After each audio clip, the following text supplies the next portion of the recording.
ఉద్యమ నాయకులుగా మీరు కేసీఆర్ గారు లేకపోతే మిగతా నాయకులు లేకపోతే మిగతా అన్ని వర్గాలు ఇంక్లూడింగ్ ఎంప్లాయీస్ జేఏసీతో సహా అందరూ చేసినటువంటి ఒక కార్యక్రమం. కానీ ఆన్ ది అదర్ సైడ్ పిల్లల్లో ఒక అన్రెస్ట్ క్రియేట్ అయ్యి శ్రీకాంతాచారి ఆత్మాహుతి చేసుకునేటువంటి పరిస్థితి, దాని ప్రభావంతోనో దానివల్ల ఇంకా కొంతమంది అదే బాట పట్టడం, ఎక్కడికక్కడ పిల్లలు ఇట్లాగా ఆత్మాహుతి చేసుకోవటం, ఇది బాగా ఆందోళన కలిగించినటువంటి అంశం. ఒక పిల్లోడు ఢిల్లీ దాకా పోయి ఢిల్లీలో ఆత్మహత్య చేసుకున్నటువంటి సిచ్యువేషన్, ఇది బాగా మిమ్మల్ని డిస్టర్బ్ చేయలేదా? మొత్తం చాలా బాధ పెట్టింది. ఒక పిల్లవాడు ఆత్మహత్య జరిగిందంటే ఆ రోజు మార్చరీకి పోవాలంటే ఒకవైపు భయం అయ్యేది, ఇంకోవైపు బాధ అయ్యేది. మామూలు బాధ కాదు. ఆ తల్లిదండ్రుల రోదన చూస్తుంటే, అది రోదనే వాస్తవానికి, ఆ రోదన చూస్తే గుండెలు అవిసిపోయినట్టు, కడుపులో కెలికినట్టుగా అనిపించేది.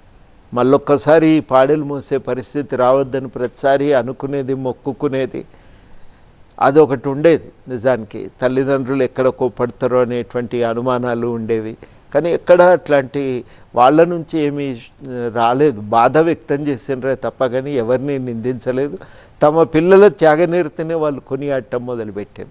చాలాసార్లు ఏమనుకున్నామంటే ఇంకా వీటి గురించి మనం మాట్లాడద్దు, మాట్లాడిన కొద్దీ ఎక్కువైతాయి అని చెప్పి చాలా రోజులు మాట్లాడలేదు. ఆఖరికి మాకు ఒక చాలా సీనియర్ రిపోర్టర్, నార్త్ నుంచి వచ్చినటువంటి రిపోర్టరు, హైదరాబాద్ సెటిల్ అయిండు. వారిని ఒకరోజు అడిగినాము, ఏం సార్ ఏం చెప్పాలి మేము ఢిల్లీకి పోతే, ఏది చెప్తే ఢిల్లీలో బాగా అర్థమవుతుంది అని అంటే, మీరు చావుల గురించి తక్కువ మాట్లాడుతున్నారు, అదే మీరు చేస్తున్న పెద్ద తప్పిదం. మీరు మాట్లాడినంత మాత్రాన, మౌనం వహించినంత మాత్రాన చావులు ఆగట్లేదు, అది జరుగుతున్నాయి. జరుగుతున్నప్పుడు ఆ చావుల గురించి మీరు గట్టిగా మాట్లాడటం అది మీ బాధ్యత అవుతుంది. అట్లా మాట్లాడి ఓ పరిష్కారాన్ని డిమాండ్ చేయండి వాటిని ముందు పెట్టి అని అంటే, అప్పటి నుంచి మేము ఇంకా ఈ ఆత్మహత్యలు ఆగాలంటే తెలంగాణ ఇవ్వవలసిందే అని డిమాండ్ చేయటం మొదలుపెట్టినాం. అది సున్నితమైన అంశమైపోయింది. ప్రతి నాయకుడిని ఢిల్లీ పోయి ఇంకా మేము దాని గురించే మాట్లాడటం మొదలుపెట్టినాం. ఆ సూసైడ్ నోట్స్ అవన్నీ మేము చూపించటం మొదలుపెట్టినాం. అవన్నీ చూస్తున్న కొద్దీ వాళ్ళే ఆశ్చర్యపోయినారు.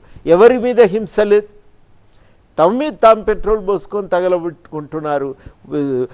వేగంగా వస్తున్న రైలుకి ఎదురుగా పరిగెత్తుకుంటూ వెళ్ళి ఢీకొని చనిపోతూ ఉన్నారు. అరే ఇట్లా చనిపోతున్నది, ఈ చావులు ఇట్లా ఆగాలి కదా. ప్రపంచంలో ఎక్కడ కూడా అటువంటి చావులు జరగలేదండి. మీకు ఐర్లాండ్లో జరిగిన, టిబెట్లో జరిగిన, కొరియాలో జరిగిన, వియత్నాంలో జరిగిన కొద్ది మాత్రమే. కానీ వందల మంది ఈ రకంగా చనిపోవటం అనేది చాలా అసలు ప్రపంచంలో ఎక్కడా కనబడదు. నాకు తెలిసి సామాజిక శాస్త్రాలన్నింటినీ సవాల్ చేసిన ఈ ఆత్మహత్యలు, అప్పటి వరకు ఆత్మహత్యల మీద సిద్ధాంతాలన్నీ కూడా డిస్ప్రూవ్ అయిపోయినాయి. అవి అబద్ధమని, అవి వాస్తవం కాదని తేలిపోయింది. అట్లాంటి ఒక సందర్భంలో ఇంకా దాన్ని ఎట్లా సూత్రీకరించి ఏం చెప్పాలి అంటే మా ఆలోచనకు వచ్చినాం. ఇది కేవలము మీరు తెలంగాణ ఇవ్వకపోవటం వల్ల జరుగుతున్న ఒక అసహనంతో వస్తున్నటువంటి ఇవి తిరుగుబాట్లు, ఈ తిరుగుబాట్లు ఇవి ఆగాలి, ఈ రూపంలో ఇవి కొనసాగకూడదంటే తెలంగాణ ఇవ్వవలసిందే అని మేము ఢిల్లీలో వెళ్ళి మాట్లాడటం, ఆ కారణాలను వివరించటం.